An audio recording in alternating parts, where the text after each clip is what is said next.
आप सभी का स्वागत है आपके अपने यूट्यूब चैनल में। मैं शिवम शुक्ला आप सभी दोस्तों का हार्दिक स्वागत करता हूं। दोस्तों, आज बात करेंगे हम हिंदी साहित्य के पेपर 2 के बारे में, जो कि अनसॉल्व होगा आपका 2015 का। अर्थात 2015 में जो पूछे गए प्रश्न हैं उसके बारे में हम चर्चा करेंगे। 2015 में जो पेपर 2 से हिंदी साहित्य के जो प्रश्न पूछे गए थे उसके बारे में चर्चा करेंगे। और ये प्रश्न बेहद ही इंपॉर्टेंट है। अगर आप लोगों ने इन प्रश्नों का एक प्रकार से हल अगर आप लोगों ने ढूंढ लिया, हालाँकि मैं आपको देने का प्रयास शायद करूँगा, जो है कोशिश करूँगा, और टाइम अभी नहीं मिल पा रहा है, इसीलिए मैं आप लोगों को नहीं पढ़ा पा रहा हूँ, इसीलिए इसके लिए माफ़ी चाहेंगे। तो आप लोग परेशान मत होइएगा। अभी आप इस चैनल पर लगातार जो है अनसॉल्व पेपर देखिए, बीए सेकंड ईयर और थर्ड ईयर वालों। और उसके बाद में मैं आपको जो है क्लासेस भी देने का प्रयास करूँगा, और जब क्लास आप लोग लेंगे तो उसमें इन सभी प्रश्नों के उत्तर आपको हूबहू मिल जाएँगे, ऑलरेडी मिल जाएँगे। तो आप लोग परेशान मत होइएगा, ओके। तो हिंदी साहित्य पेपर 2 से ऐसे प्रश्न जो है एग्जाम से प्रश्न बने थे। अब हम बात कर लेते हैं कि आपके पेपर जो है 2 का उसका नाम क्या है। तो उसका नाम मेरे प्यारे दोस्तों आपके समक्ष यहाँ पर दिखाई पड़ रहा होगा। पेपर 2 का नाम है हिंदी कथा साहित्य एवं नवीन गद्य विधाएं। क्या नाम है पेपर 2 का? हिंदी कथा साहित्य एवं नवीन गद्य विधाएं, ये पेपर का नाम है। और आपको पता होगा कि दो प्रश्न इससे पहले जो प्रथम प्रश्न पत्र था आपका पेपर 1, उसकी वीडियो आपके चैनल पर अवेलेबल हो चुकी है। उसको नहीं देखा तो देख लीजिएगा, ठीक। तो वो वीडियो आपके समक्ष अवेलेबल हो चुकी है। अब जो है उसके बाद में ये, और इसी प्रकार से बहुत सारे सब्जेक्ट, राजनीति शास्त्र हो गया, समाज शास्त्र हो गया, गृह विज्ञान हो गया, प्राचीन इतिहास, मध्यकालीन इतिहास, संस्कृत साहित्य हो गया, इंग्लिश हो गया आपका, और शिक्षा शास्त्र हो गया, इसी प्रकार से इकोनॉमिक्स हो गया, मनोविज्ञान हो गया, इन सभी के अनसॉल्व पेपर आपको देने का प्रयास मैं करूंगा, ठीक। तो आप सभी लोग अभी शुक्ला स्टडी पॉइंट चैनल, मतलब कि शुक्ला स्टडी पॉइंट चैनल पर तो आप लोग सब्सक्राइब किए होंगे, वो जानते ही होंगे। और ये चैनल जो है ये भी चैनल सब्सक्राइब कर लीजिए, क्योंकि इस पर मैं लगातार आपको ऐसी इस प्रकार से जो पेपर वाली वीडियो होती है इनको देने का प्रयास करूंगा। और इनको आप यहाँ पर आप लोग पिछले 5-6 सालों के जो है आंसर पेपर पाएंगे। मतलब आप 2022 में पेपर जो है परीक्षाएं देख रहे हो, 2022 में, मतलब कि 2022 में वीडियो को देख रहे हो, लेकिन आपको बताऊंगा कि 2015, 16, 17, 18, 19 इन सभी प्रश्न जो है वो कैसे पूछे गए थे, ठीक। तो जब इन प्रश्नों को आप लोग एक बार हल कर लेंगे तो आपको कोई डाउट्स नहीं बचेगा, और परीक्षा में आप ही टॉप करोगे, ये मैं दावे के साथ बोल सकता हूं। अगर आप लोगों ने मेरी ये 4-5 वीडियो जो आपको मिलेंगी, जैसे कि 15, 16, 17, 18, 19, 20 की, इन सभी के देख लिया तो, और इनको अगर आप लोगों ने जो है प्रैक्टिस करके, अगर आप लोगों ने इसको समय रहते 3 घंटे में प्रैक्टिस किया इन सभी प्रश्नों की, तो विश्वास मानिए आपके टक्कर का कोई दूसरा स्टूडेंट नहीं होगा, ठीक। तो ये बात ध्यान रखेंगे। आइए हम बात कर लेते हैं कि आखिरकार यहाँ से कैसे प्रश्न पूछे गए थे। तो यहाँ पर भी जो है सेम वही फंडा रहेगा, सभी प्रश्नों के उत्तर आपको देने निर्देशानुसार। खंड आ बात सा 3 खंडों में पेपर बटा हुआ है। आ से लघु उत्तरीय, बा से लघु उत्तरीय और व्याख्या वगैरह। और व्याख्या इसमें क्या पूछी जाती है, जैसे कि अर्थ पूछा आता है, जैसे कि जो गद्य वाले होते हैं। और जो है लघु उत्तरीय टाइप के, मतलब कि दीर्घ उत्तरीय टाइप के प्रश्न जो है खंडसा से पूछे जाते हैं, जो कि 2 की संख्या में होते हैं। लघु उत्तरीय आपको 5 करने होते हैं, और दीर्घ मतलब कि अति लघु उत्तरीय आपको 10 करने होते हैं, ठीक। यहाँ पर देखेंगे अति लघु उत्तरीय टाइप के प्रश्न, खंड आ। नोट सभी प्रश्नों के उत्तर दीजिए। प्रत्येक प्रश्न का उत्तर लगभग कितने शब्दों में होना चाहिए? 50 शब्द में होना चाहिए। अब आइए हम बात कर लेते हैं कौन कौन से प्रश्न पूछे गए थे 50 शब्दों वाले। इस पर थोड़ा सा आपको बताने का प्रयास, प्रश्न कौन कौन से, बस यहीं पर ये चर्चा करेंगे। उत्तर वगैरह इसका जो है मैं आपको देने का प्रयास करने का प्रयास करूंगा। तो आप लोग चैनल को सब्सक्राइब कर लीजिएगा, ओके। पहला देखिए यहाँ पर, हिंदी आत्मकथा का परिचय दीजिए। आत्मकथा क्या है? हिंदी में आत्मकथा का परिचय आपको देना है। हिंदी में मतलब कहने समझ, हिंदी भाषा में नहीं कह रहा हूँ मैं। हिंदी है तो हिंदी भाषा में तो आपको लिखना ही है, लेकिन यहाँ पर प्रश्न कह रहा है कि हिंदी आत्मकथा, मतलब कि हिंदी भाषा में जो आत्मकथा है उसके बारे में बताएं। क्योंकि ऑटोबायोग्राफी जो है ये हिंदी भाषा की उपज नहीं है, ये विदेशी जो है भाषाएं, इंग्लिश वगैरह जो भाषाएं हैं उनमें जो है ये जो है फ्रेंच वगैरह से उत्पन्न हुई है। तो आप लोग ये जो हिंदी में आत्मकथा है, मतलब हिंदी भाषा में जो आत्मकथा लिखी जा रही थी, या फिर जो आत्मकथा लिखी जाती है उसका परिचय दीजिए कि हिंदी में आत्मकथा क्या है। उसके बारे में आपको 50 शब्दों में बताना है। तो यहाँ पर आत्मकथा का आप अर्थ बताएंगे, आत्मकथा की परिभाषा को बताने का प्रयास करेंगे। 50 शब्दों में आपको लिखना है, ठीक है। आत्मकथा मतलब कि जब लेखक जो होता है वो अपने स्वयं के जीवन की जो है बातों को लिखता है, और अपनी ही लेखनी के माध्यम से। जब कोई लेखक अपने जीवन की जो है घटनाओं को, मतलब कि अपने जीवन की लगभग सभी घटनाओं को, अपने जीवन की सभी घटनाओं को अपनी ही लेखनी का प्रयोग करते हुए, मतलब कि अपनी ही हाथों से लिखने का प्रयास करता है, तो उसको आत्मकथा कहते हैं, ठीक है। और जब डायरी क्या होती है? डायरी मेरे प्यारे दोस्तों वो होती है जो कि क्या, कौन लिखता है? सॉरी, डायरी बोल रहा हूँ। आत्मकथा और क्या होता है? आत्मकथा और जीवनी, जीवनी जो होता है वो लेखक, कोई भी लेखक होता है वो किसी फेमस व्यक्ति की, किसी फेमस कैरेक्टर की या किसी फेमस व्यक्ति की जो है जब आत्मकथा, किसी फेमस व्यक्ति की आत्मकथा कोई दूसरा जो साहित्यकार होता है वह लिखने का प्रयास करता है, तो उस प्रकार का जो आत्मकथा होता है उसको हम क्या कहते हैं, जीवनी कहते हैं। सॉरी, उस प्रकार की जो एक प्रकार से जो रचना होती है उसको हम जीवनी के नाम से जानते हैं। दूसरा प्रश्न आपके सामने, डायरी एवं फीचर में के अंतर को स्पष्ट कीजिए। डायरी क्या है और फीचर क्या है? फीचर लेखन और लेख, लेख होता है एक फीचर होता है, फीचर भी अट्रैक्टिव होता है, प्रभावशाली होता है। फीचर भी एक प्रकार से हिंदी की विधा ही है, डायरी भी विधा है, दैनंदिनी जिसको कहते हैं, डायरी लिखते हैं रोज आप, तो वो भी एक प्रकार से विधा ही है। ठीक, उसके बारे में प्रश्न पूछा गया था। अगला इंपॉर्टेंट प्रश्न आपके समक्ष आ चुका है मेरे भाई। अगला इंपॉर्टेंट प्रश्न क्या है, तीसरा नंबर देखें कि बालकृष्ण शर्मा, क्या प्रश्न है इंपॉर्टेंट, बालकृष्ण शर्मा नबीन, इनका उपनाम है नबीन। बालकृष्ण शर्मा का परिचय आपसे पूछा गया है, तो परिचय में आप क्या लिखेंगे, जीवन परिचय के बारे में आप यहाँ पर बताएंगे, इनका जो है जन्म बताएंगे, कब हुआ, मृत्यु कब हुई इनकी, और इसी के साथ इनके माता पिता का नाम बता देंगे, इनकी डिग्री वगैरह बता दीजिएगा। ठीक, और इनके एक आध दो रचनाओं के नाम बता दे सकते हैं, और इनकी साहित्यिक चीजें, भाषा वगैरह कैसी थी, ये सब आप बता सकते हैं बस। ठीक, हो गया आपका 50 शब्द। अगला प्रश्न है, गुंडा कहानी जो है उसकी समीक्षा करने को लेकर के प्रश्न एग्जाम से पूछा गया था 2015 में, मोस्ट इंपोर्टेंट प्रश्न है। अगला प्रश्न है, प्रेमचंद की कहानियों की विशेषताएं बताइए। प्रेमचंद जी जो हैं उनकी कहानियों की विशेषताओं को लेकर के प्रश्न लगातार बनेगा, तो ये प्रश्न जरूर इंपॉर्टेंट है, लगातार परीक्षा में बनता है प्रेमचंद की को लेकर के, तो इसको पढ़ लीजिएगा। अगला है वैष्णवी, वैष्णवी कहानी की नायिका का परिचय दीजिए, ये भी मोस्ट इंपॉर्टेंट है। वैष्णवी कहानी की जो नायिका है उसका परिचय देने के लिए प्रश्न पूछा गया था। हालांकि अब ये प्रश्न नहीं पूछा जाएगा क्योंकि वो उस समय के ही सिलेबस में संकलित था वैष्णवी कहानी, लेकिन जो भी आपके पाठ्यक्रम में कहानी संकलित है उसके एक प्रकार से नायिका या फिर नायक जो मुख्य पात्र में हो उसके बारे में आपको पता होना चाहिए। मतलब कहानी वगैरह आप पढ़ लीजिएगा एक दो बार, जो आपके पाठ्यक्रम में, जो भी आपके पाठ्यक्रम में कहानी वगैरह संकलित है उसको अगर आप नेट पे डालेंगे ना, गूगल पर आप डालिएगा, जैसे कि मान लेते हैं आपके जो है गबन है, उपन्यास है, गोदान है, या फिर मानस का हंस उपन्यास है, या फिर कुछ भी उपन्यास आपके पाठ्यक्रम में संकलित है, तो आप क्या करेंगे, सीधे सीधे आप उसको गूगल पर डालेंगे। गूगल पर डालने के बाद में जो है आपको वहाँ पर जो है पीडीएफ फाइल में जो है उस पूरा का पूरा मिल जाएगा, उसको आप लोग लोड कर लीजिए पीडीएफ फाइल, और आसानी से वहीं पर जाकर के पूरा पढ़ लीजिएगा। तो अपनी पाठ्यक्रम में संकलित जो भी आपके गद्य विधाएं संकलित हैं उनको एक से दो बार पढ़ लीजिएगा। पढ़ने के बाद में एक ही बार अगर पढ़ लेंगे तो बहुत ही बेस्ट, मतलब कि एक प्रकार से सफिशियंट हो जाएगा और बहुत ही अच्छा नंबर आपको एग्जाम से मिल सकता है पढ़ने के बाद में। ठीक, तो पढ़ लीजिएगा मेरे प्यारे दोस्तों, यही मेरी एक प्रकार से आप लोगों से रिक्वेस्ट है। ओके, आगे समझने का प्रयास करते हैं। अगला है आपका, प्रेमचंद की प्रारंभिक कहानियों का जीवन मतलब परिचय दीजिए, ये भी इंपॉर्टेंट है। तो प्रेमचंद की कहानियों से लगातार एग्जाम से प्रश्न बनते हैं, एक आध दो प्रश्न तो पढ़ लीजिएगा। ओके, अगला प्रश्न आपके 10वां प्रश्न जो 8वां प्रश्न पूछा गया था आपसे, क्या है प्रश्न कि गबन उपन्यास के नायक का चित्रण कीजिए। गबन उपन्यास के नायक का चित्रण कीजिए, भी मोस्ट इंपॉर्टेंट प्रश्न था, पूछा गया था एग्जाम से में। अथवा करके दूसरा इसी में दे दिया गया, देखो उस समय 2015 में ऐसे प्रश्न पूछा गया था, आते लघुत्तरी में भी अथवा करके दे दिया गया कि मान लेते ये प्रश्न अगर आपको ना पता हो तो दूसरा कर सकते हैं, मानस का हंस उपन्यास के जो है नायक की समीक्षा कीजिए। चूंकि आपके पाठ्यक्रम में बात की जाए तो उपन्यास जो है 2 उपन्यास संकलित है, अथवा करके दिए गए हैं, आपके पाठ्यक्रम में भी दिए गए होंगे, तो उसमें जो है आप उपन्यास देखेंगे 2 उपन्यास मिलेंगे आपको, उनमें से केवल एक ही उपन्यास से प्रश्न पूछा जाएगा, या तो पूछा जाएगा तो दोनों से पूछा जाएगा और अथवा करके दिया जाएगा, तो वही ये काम यहाँ पर भी किया गया था। ठीक, आगे देखते हैं अगला प्रश्न। अगला प्रश्न आपके लिए इंपॉर्टेंट है, पूछा गया था एग्जाम्स में क्या कि उपन्यासकार अमृतलाल नागर या फिर यशपाल का जी मतलब कि एक प्रकार से परिचय दीजिए। क्योंकि अमृतलाल नागर का जो एक प्रकार से उपन्यास है वो मानस का राजहंस है, और जो यशपाल का उपन्यास है वो कौन सा है, सॉरी यशपाल का कौन सा है उपन्यास, वो तो अलग की बातें हैं। यहाँ पर जो है यशपाल के उपन्यास के लेकर के प्रश्न नहीं पूछा गया था, लेकिन गबन जो है ये किसका है, गबन मैंने सोचा थोड़ा इसी ऊपर वाला जो लिखा है ये वो यशपाल का है, यशपाल का नहीं गबन, ये गबन जो है प्रेमचंद जी का है। ठीक है, ये बात ध्यान रखेंगे।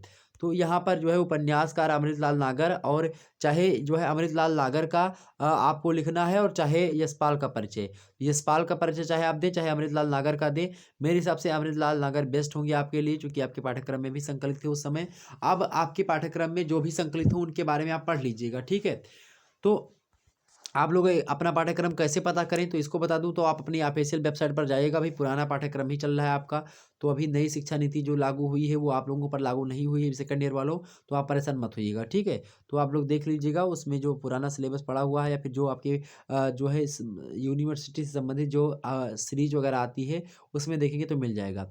तो उपन्यासकार अमिल नागर या फिर यशपाल का परिचय दीजिए। अगर 10वां प्रश्न है, रेखा चित्र लेखिका महादेवी वर्मा का मतलब प्रकाश डालिए उन पर। महादेवी वर्मा पर प्रकाश डालिए, मतलब कि इनके प्रकाश डालने का मतलब यहाँ पर इनके बारे में 50 शब्दों में आपको बताना है, ठीक है। जन्म कब हुआ ये सब इसे बता दीजिएगा, हो जाएगा। अगला प्रश्न है आपके समक्ष खंडबा। खंडबा प्रश्न जो है अलग होते टाइप का है। यहाँ से प्रश्न, यहाँ पर नोट में लिखा है कि सभी प्रश्नों के उत्तर दीजिए। प्रत्येक प्रश्न का उत्तर लगभग कितने शब्द होना चाहिए, तो 200 शब्दों में आपका उत्तर होना चाहिए। यहाँ पर नोट और दिया है कि इनमें से हिंदी 3 गद्य अवतरणों की व्याख्या ससंदर्भ एवं प्रसंग के साथ करना है आपको। यहाँ पर जो है गद्य अवतरण दिए गए हैं, उनके संदर्भ को आपको लिखना है और जो है संदर्भ के साथ साथ प्रसंग के साथ उसकी व्याख्या भी करनी है, ठीक है। यहाँ पर देखेंगे लिखा है मेरे पास दोस्तों, प्रश्न है आपका, यहाँ पर देखेंगे ये जो है गद्यावतरण है।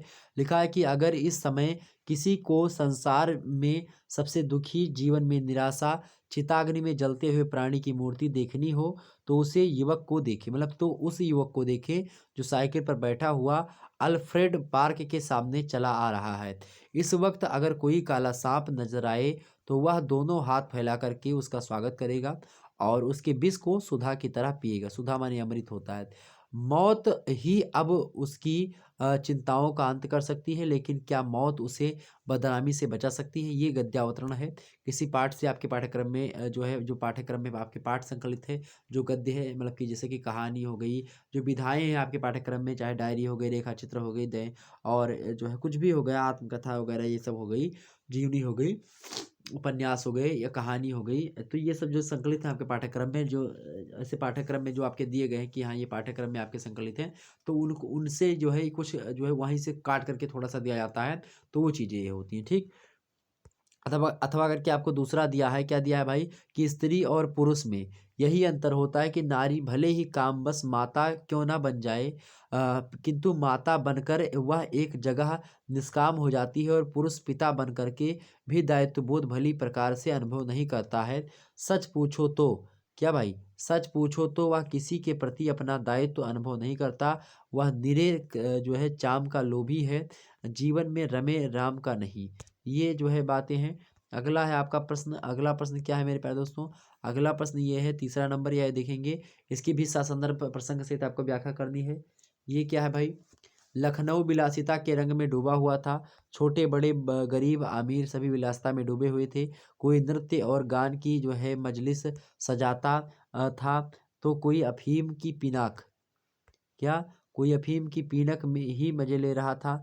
जीवन में प्रत्येक क्या हुआ था, जीवन में प्रत्येक विभाग में आमोद प्रमोद का प्राधान्य था। शासन विभाग में, साहित्य क्षेत्र में, सामाजिक अवस्था में, कला कौशल में, उद्योग धंधों में, आहार व्यवहार में सर्वत्र विलासिता व्याप्त हो रही थी। ये जो गद्यावतरण है इसकी आपको ससंदर्भ प्रसंग से व्याख्या लिखनी थी, एग्जाम्स में 2015 में पूछी गई थी। तो हालांकि अब लोग यहाँ से आपको ये इसकी आपको व्याख्या और संदर्भ प्रसंग है ढूंढना नहीं है इसको आपको, ठीक है। अब आपको मैं यहाँ से बता दे रहा हूँ कि जो यहाँ पर मैं ये गद्यावतरण बता रहा हूँ इस पर आपको फोकस नहीं करना, आपको जो प्रश्न बता रहा हूँ उनके उत्तर आपको पढ़ने हैं। यहाँ पर ये मत पढ़िएगा आप लोग। मैं बता दूँ जो आपके पाठ्यक्रम में आपकी यूनिवर्सिटी के सिलेबस के हिसाब से आप अपनी यूनिवर्सिटी का सिलेबस देखें, और सिलेबस में जो भी कवि के जो रचनाएँ हैं जो भी आपके पाठ्यक्रम में संकलित हैं, उनको, उन रचनाओं को एक बार गूगल करेंगे। गूगल करने के बाद में आप पढ़िएगा, पढ़ने के बाद में भी सारी चीज़ें आपको जो है समझ में आ जाएंगी। तो ये गद्यावतरण पर ज़्यादा फोकस मत करिएगा, ये बात मैं पहले ही बता रहा हूँ, ठीक है। क्योंकि ये अब एग्जाम से पूछे नहीं जाएंगे, आप परेशान मत होइएगा इसके बारे में कि ये कहाँ मिलेंगे सर जी। अथवा करके दूसरा दिया गया था, पता नहीं उसका ज्वर टूटा कि नहीं, मैंने जानने की कोशिश भी नहीं की। बीमार तो वह सदा रहता था, सोचा शायद उतर गया हो, क्योंकि काम तो उसी तरह कर रहा था। हाँ, बीच में उसके चेहरे पर जो चुस्ती और खुशी जो है चमक उठती थी, वह तिरोहित हो गई थी। ना वह मतलब उतना उचकता था, ना उतना बोलता था। अपेक्षाकृत वह अधिक गंभीर और सुस्त हो गया था। तो ये जो है अगला गद्यावतरण आपके सामने, चौथा नंबर। तो 3 जो है गद्यावतरण पहले पूछे थे, 3 जो है व्याख्या खंड से प्रश्न आते हैं। ये बात ध्यान रखें लघु उत्तरीय में। दूसरों की अगला है, दूसरों की आँखों का अमंगल चाहने से किसी की पवित्रता की रक्षा नहीं होती, क्योंकि वास्तविक पवित्रता प्रमाण तो ये वास्तविक पवित्रता का प्रमाण तो यही है कि मलिन से मलिन दृष्टि भी उसका स्पर्श कर पवित्र हो जावे। इस सत्य को समझना सहज नहीं था, पर लक्षमा को मेरे कथन की सूक्ष्म भाव तक पहुँचने में कठिनता नहीं हुई। तब से उसके धूप दीप में अपनी ही नहीं सबकी कल्याण कामना रहती है। ये था, और इसके स्थान पर ये नहीं पता था आपको, दूसरा कर सकते थे कि प्रकृति जो है बिना मानव के जाने ही उसे उस दिशा में प्रेरित करती है जो उसका अस्तित्व कायम रखने के लिए सर्वोत्तम मार्ग है। हम आस्तिक हों या फिर नास्तिक हों, यह बात हमें माननी ही पड़ेगी, और जब यह माना जाएगा तभी किसी भी अवस्था का पहला हेतु, उसका औचित्य प्रमाणित करने वाला हेतु, हमें उस अवस्था के भीतर ही खोजना पड़ेगा। तो ये थे कुछ एक प्रकार से इम्पोर्टेंट, मतलब इम्पोर्टेंट उतने ज़्यादा नहीं, तो आप लोग इन पर जो है गद्यावतरण पर फोकस मत करिएगा। मैंने उससे वैसे इसको पढ़ दिया, पेपर में पूछे गए थे इसलिए आपके समक्ष प्रस्तुत करना पड़ा मुझे, बाकी ये इम्पोर्टेंट नहीं उतना ज़्यादा, ठीक है। अब यहाँ पर प्रश्न जरूर इम्पोर्टेंट है, जो प्रश्न यहाँ पर मैं बता रहा हूँ प्रश्न जो है ये इम्पोर्टेंट है। प्रश्न क्या है कि हिंदी उपन्यास साहित्य का संक्षिप्त विकास प्रस्तुत कीजिए। हिंदी उपन्यास साहित्य का संक्षिप्त विकास मतलब हिंदी उपन्यास साहित्य का जो विकास हुआ है कैसे कैसे हुआ इसके बारे में आपको बताना है। अथवा करके दूसरा प्रश्न दिया, अगर ये प्रश्न आपको पता था तो ये मतलब इसको कर दीजिए, नहीं पता दूसरा ये भी कर सकते, तो चाहे ये पता है तो ये करिए, ये पता है तो ये करिए, ओके। अगला है मानस के हंस उपन्यास के प्रमुख पात्रों का परिचय दीजिए। अगला प्रश्न आपके सामने है गुंडा कहानी के आधार पर गुंडा पात्र का चरित्र चित्रण कीजिए। जो गुंडा पात्र है उसके बारे में बताएं, उसका चरित्र चित्रण कीजिए। जो गुंडा कहानी में गुंडा जो पात्र है उसके बारे में आपको बताना है। या फिर दूसरा दिया है कि गुंडा कहानी के देश काल और वातावरण पर प्रकाश डालिए। ये भी प्रश्न इंपॉर्टेंट था, ठीक है। तो ये भी आपके पाठ्यक्रम में जो भी कहानी या फिर जो भी संकलित है तो उनके देश काल वातावरण इन सभी को पढ़ लीजिएगा। मतलब कहानी को पढ़ लेंगे तो सब पता चल जाएगा, देश काल क्या वातावरण क्या है ये सब, ठीक है। आगे समझते हैं। कहानी के सब तत्व होते हैं, देश काल वातावरण चरित्र चित्रण जो होता है, ठीक, ये सब आगे समझते हैं मेरे भाई। अगला है आपके समक्ष, आगे देखिए, अगला है आपका किन्हीं खंड सा प्रश्न जो है आपका है। किन्हीं दो प्रश्नों के उत्तर यहाँ से आपको देने होते हैं, लघु दीर्घ उत्तर टाइप के प्रश्न है। 500 शब्दों में एक प्रश्न के उत्तर आपको लिखना है। पहला प्रश्न है, क्या है प्रश्न कि गबन उपन्यास के कथा शिल्प पर प्रकाश डालिए। या फिर इसके स्थान पर अथवा करके दूसरा है मानस का हंस उपन्यास की समीक्षा कीजिए। तो उपन्यास बता रहा हूँ, अथवा करके ही पूछे आते हैं, तो यहाँ पर दो पूछा गया था। अगला प्रश्न आपके लिए इंपॉर्टेंट है, पूछ लिया गया क्या कि राजा निर्बंसिया कहानी की मूल संवेदना पर प्रकाश डालिए। अथवा करके दूसरा प्रश्न है कि लाल पान की बेगम कहानी की चारित्रिक विशेषताओं को लिखिए। ठीक, तो ये दो कहानियाँ इंपॉर्टेंट हैं, इन सभी कहानियों को पढ़ने का प्रयास करेंगे। एक बार मैं बता दूं आपको कि अपने पाठ्यक्रम में देख लीजिएगा, तो जैसे कि यहाँ पर जैसे कि यहाँ पर जो लाल पान की बेगम कहानी संकलित थी तो उससे पूछा गया था, हो सकता है आपकी कहानी में क्या गुंडा कहानी संकलित हो, या जो चीफ की दावत कहानी संकलित हो, या मेरे प्यारे दोस्तों मान लेते हैं कि आपकी कहानी जो बदलती रहती हैं ये कहानियाँ वगैरह, कि किसी यूनिवर्सिटी में दूसरी है किसी में दूसरी हैं, तो आप लोग क्या करेंगे मेरे भाई, मैं बता दूं आपको कि आप लोग कहानियाँ जो हैं ये लोग अपने जो पाठ्यक्रम में संकलित हैं आपके, उसकी क्या पढ़ेंगे, उसकी चारित्रिक विशेषताओं को पढ़ेंगे, ठीक है, उसके बारे में पढ़ेंगे। शतरंज के खिलाड़ी कहानी की समीक्षा, तो इसी प्रकार से जो भी आपके पाठ्यक्रम में कहानी होगी उसकी समीक्षा को लेकर के प्रश्न बन सकता है। तो इस प्रकार से आपको ये इम्पोर्टेंट है, जो अगर आप लोग आंसर पेपर अगर हल करते हैं तो उसका यही फायदा होता है कि आप इसके हिसाब से समझ सकते हैं चीज़ों को, ठीक। आगे फीचर इलाहाबाद अथवा मौत की घाटी यात्रा वृत्त के कथ्य पर प्रकाश डालिए। फीचर जो इलाहाबाद है या फिर मौत की घाटी यात्रा वृत्त, इस दोनों के कथ्य पर प्रकाश डालना है आपको, चाहे एक ही पर डालें, चाहे इलाहाबाद वाले फीचर पर डालें चाहे मौत की घाटी यात्रा वृत्त पर डालें, ओके, दोनों में से एक पर।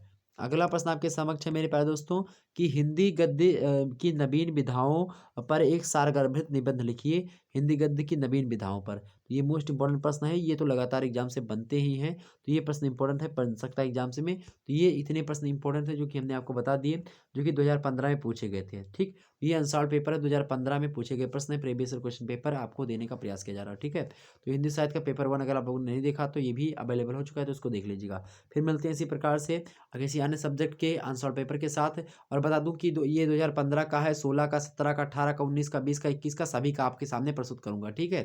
तो आप परेशान मत होइएगा। धन्यवाद आप सभी का, बहुत-बहुत धन्यवाद हमारे साथ जुड़ने के लिए। वीडियो को लाइक कर दीजिए, चैनल पर नए हैं तो सब्सक्राइब कर दीजिएगा, वीडियो को शेयर कर दीजिए अपने सभी दोस्तों के पास।